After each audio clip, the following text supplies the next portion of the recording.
తెలుగు రాష్ట్రాల్లో అతిపెద్ద lift manufacturer lifts ట్రై.com dealership కూడా ఇవ్వబడును. ఆంధ్రప్రదేశ్ శ్రీకాకుళం జిల్లాలో పెను రైలు ప్రమాదం తప్పింది. Falaknuma super fast express train నుంచి బోగీలు విడిపోయాయి. సికింద్రాబాద్ స్టేషన్ నుంచి హౌరాకు వెళ్తున్న ఫలక్నుమా ఎక్స్ప్రెస్ మందస, సున్నబేడు మధ్య వేగంగా వెళ్తున్న సమయంలో ముందున్న ఇంజన్ వేగంగా వెళ్లిపోయి వెనక బోగీలు పట్టాలపైన నిలిచిపోయాయి. అయితే నిలిచిపోయిన రైలు బోగీలో ఉన్న ప్రయాణికులు అప్రమత్తమై వెంటనే రైల్వే అధికారులకు సమాచారం అందించడంతో హుటాహుటిన అక్కడికి చేరుకున్నారు.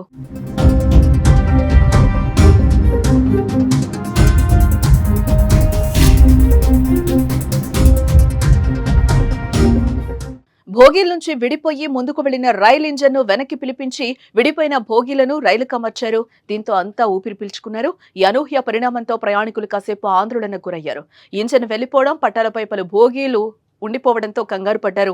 అదే ట్రాక్ పై ఏదైనా ట్రైన్ వస్తుందేమో అని భయపడ్డారు. కానీ వారంతా వెంటనే గమనించి అధికారులకు సమాచారం ఇవ్వడంతో సమస్యను పరిష్కరించారు. ఈ ఘటనపై గల కారణాలను రైల్వే అధికారులు అన్వేషిస్తున్నారు. దేశంలో ఇప్పటికే పలు రైలు ప్రమాదాలు తీవ్ర విషాదాన్ని మిగిల్చాయి.